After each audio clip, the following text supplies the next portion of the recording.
CPIM जिंदाबाद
maximum സൈഡിലോട്ട് മാറ്റാം.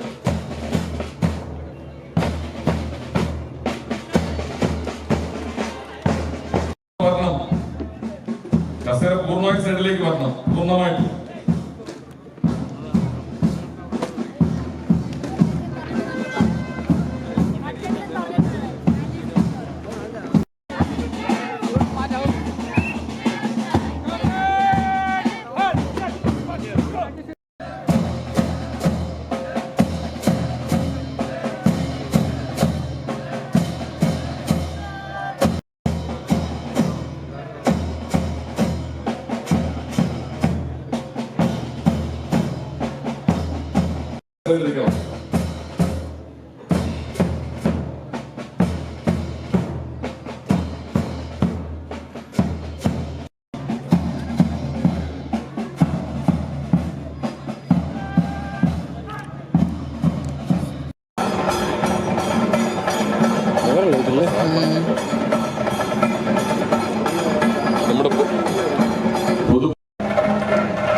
ഇപ്പോൾ ലേറ്റസ്റ്റ് ഉണ്ട് ആർച്ച് പണി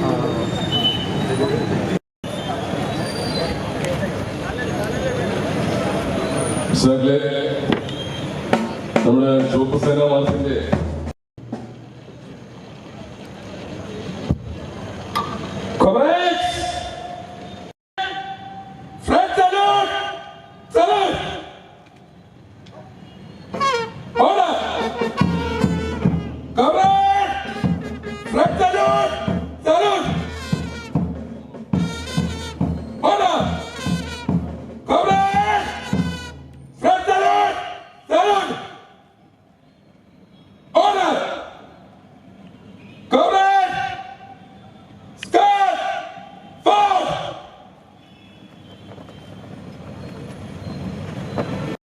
ആ ബദൽ നയങ്ങളാണ് നമ്മുടെ രാജ്യത്തിന് പാവപ്പെട്ടവരുടെയും അധ്വാനിക്കുന്ന ബഹുജനങ്ങളുടെയും മോചനത്തിനുള്ള മാർഗം എന്ന് തിരിച്ചറിഞ്ഞുകൊണ്ടിരിക്കുന്ന ഒരു കാലഘട്ടത്തിലാണ് നമ്മുടെ പാർട്ടി സമ്മേളനം ചേരുന്നത്.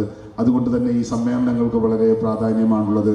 പ്രിയമുള്ള സഖാക്കളെ, ഞാൻ എൻ്റെ എളിയ സംസാരം നീട്ടിക്കൊണ്ടു പോകുന്നില്ല. നമ്മുടെ ഏരിയ സമ്മേളനത്തിൽ 3.5 മണിക്കൂർ നേരമാണ് ചർച്ച നടന്നത്. 32 സഖാക്കളാണ് വിവിധ ഡെലിഗേഷനിലായി ഏരിയ സമ്മേളനത്തിൽ ചർച്ചയിൽ പങ്കെടുത്തത്.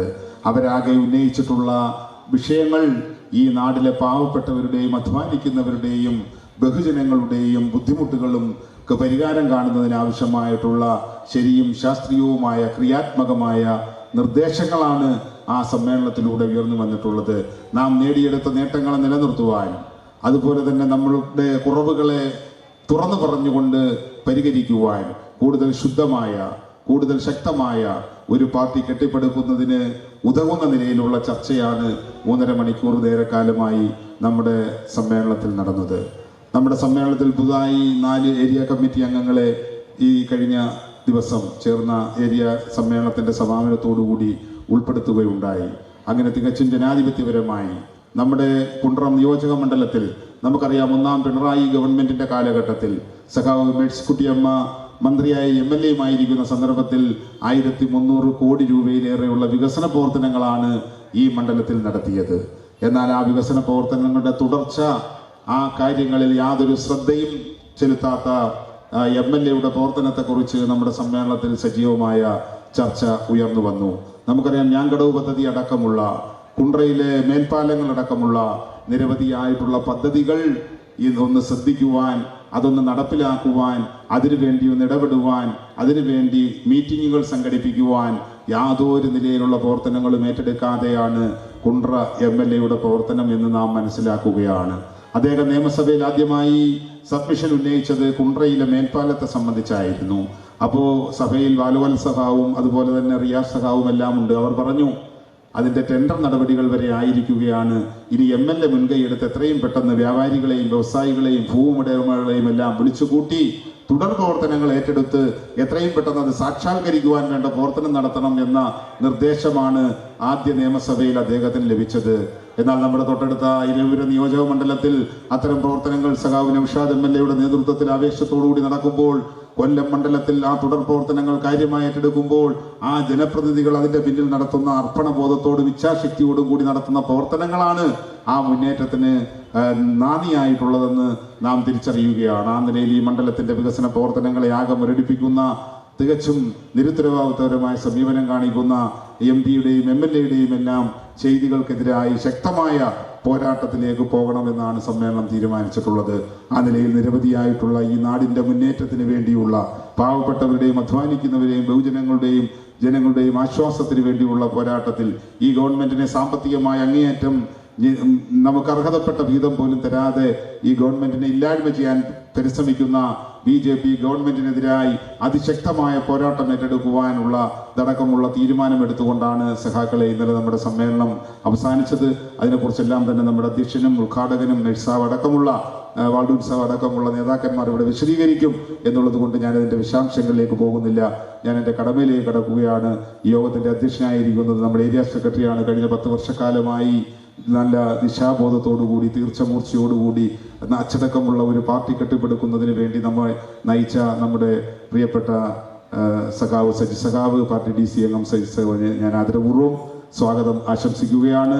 അതുപോലെ തന്നെ നമ്മുടെ കേന്ദ്ര കമ്മിറ്റി അംഗം കേന്ദ്ര കമ്മിറ്റി അംഗം സഖാവ് കെ എൻ ബാലഗോപാൽ സഖാവിനെ ഒരു പരിചയപ്പെടുത്തലിന്റെ ആവശ്യമില്ല. നമ്മുടെ ജില്ലാ സെക്രട്ടറിയായി പ്രവർത്തിച്ചുകൊണ്ട് ഈ ജില്ലയിൽ നിരവധി സമ്മേളനങ്ങൾ പൂർത്തീകരിച്ച് 13 ലോക്കൽ സമ്മേളനങ്ങൾ പൂർത്തീകരിച്ചുകൊണ്ടാണ് 4 ദിവസക്കാലമായി ചന്ദനത്തോപ്പ് കേന്ദ്രീകരിച്ചുകൊണ്ട് നമ്മുടെ ഏരിയ സമ്മേളനം നടക്കുന്നത്.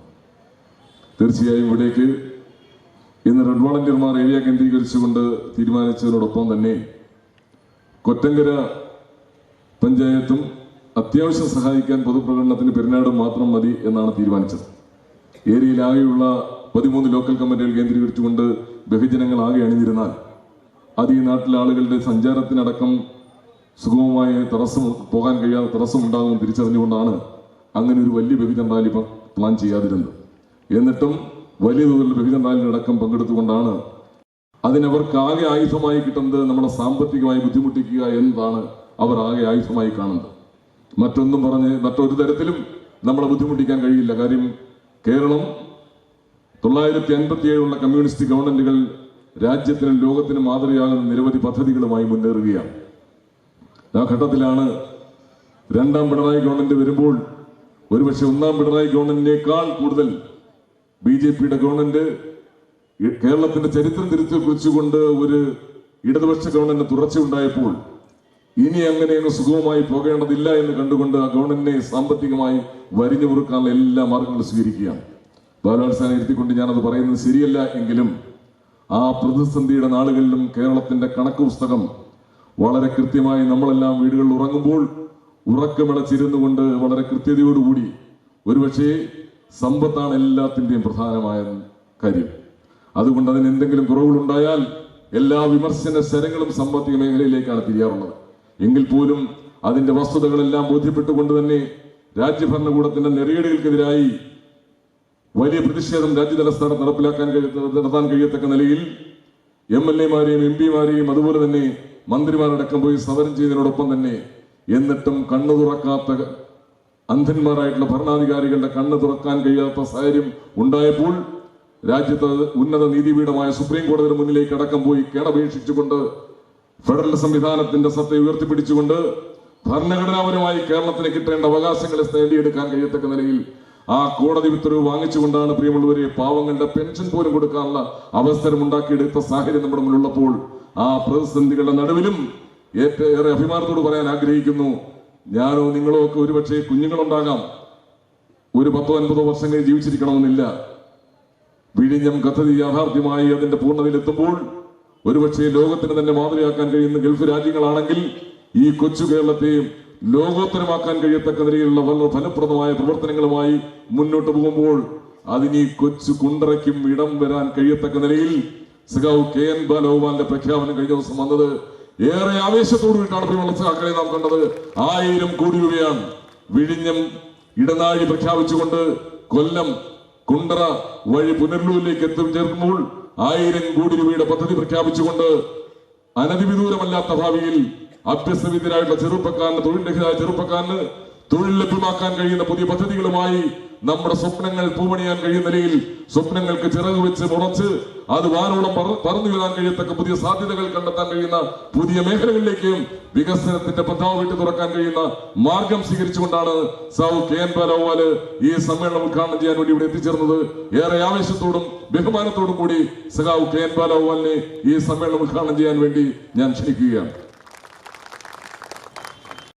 കൊല്ലത്ത് വരുന്നത് ആ വലിയ പ്രവർത്തനം ഏറ്റെടുക്കുന്നതിൻ്റെ തയ്യാറെടുപ്പിലാണ് കൊല്ലം ജില്ലയിൽ ആകെയുള്ള CPIM-ന്റെ പ്രവർത്തകരും ഇടതുപക്ഷ പ്രവർത്തകരും. അതത്രയും വിപുലമായ പരിപാടിയായി സംഘടിപ്പിക്കണമെന്നുള്ളത് കൊണ്ടാണ് ഏരിയയിലെ ആകെ പ്രവർത്തകർ പങ്കെടുത്തുകൊണ്ടുള്ള വലിയ പ്രകടനം വേണ്ട. ഈ ലോക്കലിലെ ഈ പഞ്ചായത്തിലെ പ്രവർത്തകരും റെഡ് വാളണ്ടിയർമാരും ഈ ഏരിയയിലെ റെഡ് വാളണ്ടിയർമാരും പങ്കെടുത്തിട്ടുള്ള പ്രകടനം എന്ന നിലയിൽ ആലോചിച്ചത് നിങ്ങൾ കണ്ടു. വളരെ ആവേശകരമായി പുതിയ തലമുറയിലെ കുട്ടികൾ ഉൾപ്പെടെ പങ്കെടുത്തുകൊണ്ടാണ് ആ പ്രകടനം ഇവിടേക്ക് എത്തിയത്. CPM-ന്റെ സമ്മേളനങ്ങളുടെ പ്രത്യേകത അത് 3 വർഷത്തിലൊരിക്കൽ സംസ്ഥാനത്തിനും രാജ്യത്തും ആകെയുള്ള രാഷ്ട്രീയ കാര്യങ്ങളെ വിലയിരുത്തിക്കൊണ്ടും 3 വർഷക്കാലം നടത്തിയ പ്രവർത്തനങ്ങളെ പരിശോധിച്ചുകൊണ്ട് ഭാവിയിൽ എങ്ങനെ മുന്നോട്ട് പോകണം എന്ന കാര്യം ചർച്ച ചെയ്യുന്ന സംഘടനാപരമായ രീതിയുള്ള പ്രസ്ഥാനമാണ് CPIM. കമ്മ്യൂണിസ്റ്റ് പാർട്ടികൾ പൊതുവിൽ അങ്ങനെയാണ്. കോൺഗ്രസും ബി ജെ പിയും ഒന്നും അങ്ങനെ സംഘടനാപരമായ കാര്യങ്ങൾ നോക്കണമെന്നില്ല. അവർക്ക് വലിയ സമ്മേളനം ഇടയ്ക്കിടയ്ക്ക് ചേരും, അവിടെ ചില പ്രഖ്യാപനങ്ങൾ നടത്തുമെന്നുള്ളതാണ്. അതിൽ നിന്ന് വ്യത്യസ്തമാണ് ഇടതുപക്ഷം. ഈ ഇടതുപക്ഷത്തിൻ്റെ രാഷ്ട്രീയ പ്രവർത്തനവും വിലയിരുത്തലുകളും ഒക്കെ എങ്ങനെയാണ് ഈ രാജ്യത്തെ മുന്നോട്ട് കൊണ്ടുപോകാൻ പറ്റുന്നത്, ജനങ്ങളെ മുന്നോട്ട് കൊണ്ടുപോകാൻ കൂടുതൽ മെച്ചപ്പെടുത്താൻ പറ്റുന്നത് എന്നുള്ളതാണ്. ആവേശകരമായി ഇവിടെ പങ്കെടുത്ത CPIM പ്രവർത്തകരുടെയും അനുഭാവികളുടെയും മാത്രമല്ല CPIM പ്രവർത്തനവും CPM ലക്ഷ്യം വെക്കുന്ന ഭാവിയും.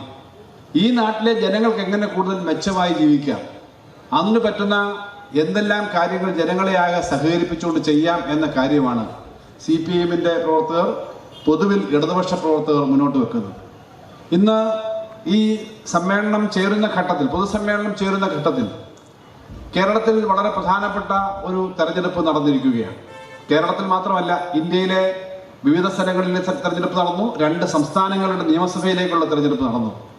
ആ തെരഞ്ഞെടുപ്പിന്റെ ഘട്ടത്തിൽ, ആദ്യഘട്ടം മുതൽ രാജ്യത്തെ സംബന്ധിച്ച് വളരെ പ്രധാനപ്പെട്ട ദേശീയ തലത്തിലെ 2 സംസ്ഥാന തെരഞ്ഞെടുപ്പുകളെക്കാളും കൂടുതൽ പ്രാധാന്യത്തോടുകൂടി കേരളത്തിലെ മാധ്യമങ്ങൾ, കേരളത്തിലെ വലതുപക്ഷ രാഷ്ട്രീയ പ്രവർത്തകർ ഇവിടെ ഈ തെരഞ്ഞെടുപ്പിൽ കേരളത്തിൽ കഴിഞ്ഞ തവണ ഇടതുപക്ഷ ജനാധിപത്യ മുന്നണിക്കുണ്ടായിരുന്ന സ്വാധീനം അമ്പേ തകരാൻ പോവുകയാണെന്നും ആന്റി ഇൻകംബൻസി ഫാക്ടർ എന്ന് പറയുന്ന ഭരണവിരുദ്ധ വികാരം, പാർട്ടി വിരുദ്ധ വികാരം, ഭരണവിരുദ്ധ വികാരം എന്ന് പറഞ്ഞാൽ കേവലം ഭരണത്തിലിരിക്കുന്ന ഗവൺമെന്റിന്റെയും ജനപ്രതിനിധികളുടെയും മാത്രമല്ല, ഇടതുപക്ഷ ജനാധിപത്യ മുന്നണിയുടെ രാഷ്ട്രീയം തന്നെ ഒറ്റപ്പെടുമെന്ന് പ്രഖ്യാപിച്ചുകൊണ്ടിരുന്ന ഘട്ടത്തിലാണ് ഇന്ന് ആ റിസൾട്ട് വന്നത്. വന്നപ്പോഴെന്താ, കഴിഞ്ഞ അസംബ്ലി തെരഞ്ഞെടുപ്പിൽ 2021 ഏത് തരത്തിൽ ഉജ്ജ്വലമായ വിജയമാണോ കേരളത്തിലെ ജനങ്ങൾ നൽകിയത്, ആ സീറ്റുകളെല്ലാം അതേപോലെ എന്ന് പറഞ്ഞാൽ ചേലക്കരയും പാലക്കാടും ലോക്സഭാ തെരഞ്ഞെടുപ്പിന്റെ സീറ്റുമായിരുന്നു. ചേലക്കരയിൽ ഇടതുപക്ഷമായിരുന്നു, കെ രാധാകൃഷ്ണനായിരുന്നു അവിടുത്തെ MLA ആയി ജയിച്ചത്. പാലക്കാട് കോൺഗ്രസിന്റെ സ്വാധീനമുള്ള സ്ഥലമാണ്, BJPക്ക് നല്ല സ്വാധീനമുള്ള സ്ഥലമാണ്. ഈ 3 സ്ഥലങ്ങളിൽ ഇടതുപക്ഷത്തിന്റെ ചേലക്കര, ഇതാ ഞങ്ങൾ ഈ പൊന്നാപുരം കോട്ട തകർക്കുമെന്ന് പറഞ്ഞ് അവിടെ പോയി അട്ടിപ്പേര് കടന്ന് പ്രവർത്തിച്ച കോൺഗ്രസിനെ അവർക്ക് ലജ്ജയും വല്ലാതെ നാണക്കേടും തോന്നുന്ന തരത്തിലേക്ക് അവരുടെ ആ കാര്യം നടന്നില്ല. ഇടതുപക്ഷത്തിന്റെ സ്ഥാനാർത്ഥി വളരെ വലിയ ഭൂരിപക്ഷത്തോടു കൂടി വിജയിച്ചു എന്നുള്ളത് അഭിമാനകരമായ കാര്യമാണ് എന്ന് ഇന്ന് നമ്മൾ കാണുകയാണ്. ആ വിജയം ചെറിയൊരു വിജയമല്ല. നിങ്ങൾ വിചാരിക്കും കയ്യിൽ നിന്ന സീറ്റല്ലേ, പലപ്പോഴും പത്രക്കാർ പറയും. നമുക്ക് BJP മത്സരിച്ച് 2ാം സ്ഥാനത്തും 1ാം സ്ഥാനത്ത് വരുമോ എന്ന് സംശയിക്കുന്ന പാലക്കാടിനെ സംബന്ധിച്ച് വലിയ അമിതമായ ധാരണയില്ല. കാരണം എന്താ, 3ാം സ്ഥാനത്താണ് കഴിഞ്ഞ 2 തെരഞ്ഞെടുപ്പിൽ, 1 തെരഞ്ഞെടുപ്പിൽ അവിടെ ഇടതുപക്ഷം വന്നു. അതുകൊണ്ട് 3ാം സ്ഥാനത്ത് ഇടതുപക്ഷം വന്നേക്കും എന്നുള്ളത് കൊണ്ട് BJP അധികാരത്തിൽ വരാതിരിക്കാൻ വേണ്ടി കൂടുതൽ വോട്ട് കോൺഗ്രസിന് കിട്ടുന്നൊരു സീറ്റാണത്. ഇപ്പോഴും ആ സാഹചര്യം മാറുന്നൊരു സ്ഥിതിയിലേക്ക് അവിടെ വന്നിട്ടില്ല. ജനങ്ങളുടെ മനസ്സിൽ ആ ധാരണ മാറിയിട്ടില്ല. അവിടെ ഒരു കാര്യം സംഭവിച്ചു, BJPക്ക് കുറേയേറെ വോട്ട് കുറഞ്ഞു. BJPക്ക് 7000-ഓളം വോട്ടാണെന്ന് തോന്നുന്നു. ആദ്യത്തെ കണക്കനുസരിച്ച് BJPയുടെ വോട്ട് കുറയുകയും BJPയിൽ നിന്ന് പോയ വോട്ട്, BJP എന്തുകൊണ്ടാണ് വോട്ട് കുറഞ്ഞത്, BJPയുടെ സ്ഥാനാർത്ഥിക്കെതിരെ പ്രതിഷേധിച്ചുകൊണ്ട് BJP പ്രവർത്തകർ തന്നെ അതിശക്തമായി നിന്നൊരു അവസ്ഥയുണ്ട്. അതിൻ്റെ കുറേ വോട്ട് കോൺഗ്രസിന് പോയി. കഴിഞ്ഞ പ്രാവശ്യം BJP കിട്ടിയതിനേക്കാൾ 7000 വോട്ട് കുറഞ്ഞു, കോൺഗ്രസിന് ആ വോട്ട് പോയി. ഇടതുപക്ഷത്തിൻ്റെ വോട്ട് അവിടെ കഴിഞ്ഞ പാർലമെന്റ് തെരഞ്ഞെടുപ്പിൽ കിട്ടിയതിനേക്കാളും അസംബ്ലി തെരഞ്ഞെടുപ്പിൽ